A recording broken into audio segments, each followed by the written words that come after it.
सनातन संस्थेच्या वतीनं यंदाचा गुरुपौर्णिमा महोत्सव रामराज्याच्या निर्मितीची दिशा स्पष्ट करणारा उत्सव या संकल्पनेवर देशभरातील 81 ठिकाणी साजरा केला जाणार आहे। अकोल्यात हा महोत्सव 29 जुलै रोजी साजरा करण्यात येणार आहे। सनातन संस्थेच्या वतीनं आयोजित करण्यात येणाऱ्या गुरुपौर्णिमा महोत्सव यंदा रामराज्याच्या निर्मितीची दिशा स्पष्ट करणारा उत्सव या संकल्पनेवर आधारित असणार आहे।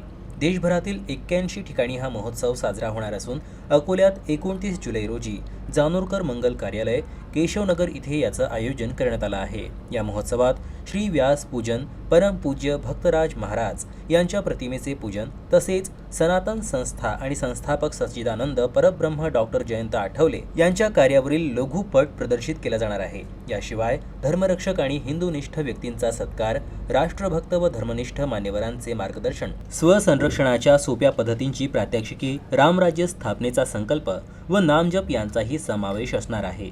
रामराज्य अर्थात हिंदू राष्ट्राच्या स्थापनेसाठी संघर्ष आणि दिशा या विषयावर विशेष मार्गदर्शन करण्यात येणार असून ग्रंथ प्रदर्शन तसेच राष्ट्रधर्म विषयक फलक प्रदर्शनही भरवण्यात येणार आहे। या महोत्सवात सनातन संस्थेचे राष्ट्रीय प्रवक्ते चेतन राजहंस आणि काजल इनोव्हेशन अँड टेक्नॉलॉजी सोल्युशनच्या संस्थापक प्रमुख वक्त्या म्हणून उपस्थित राहणार आहेत। या मूल्य पर्वणीचा लाभ अकोलेवासियांनी घ्यावा असे आवाहन सनातन संस्थेच्या शुभांगी कुलकर्णी यांनी पत्रकार परिषदेत केलं। यावेळी संजय ठाकूर आणि अश्विनी सरोदे उपस्थित होते।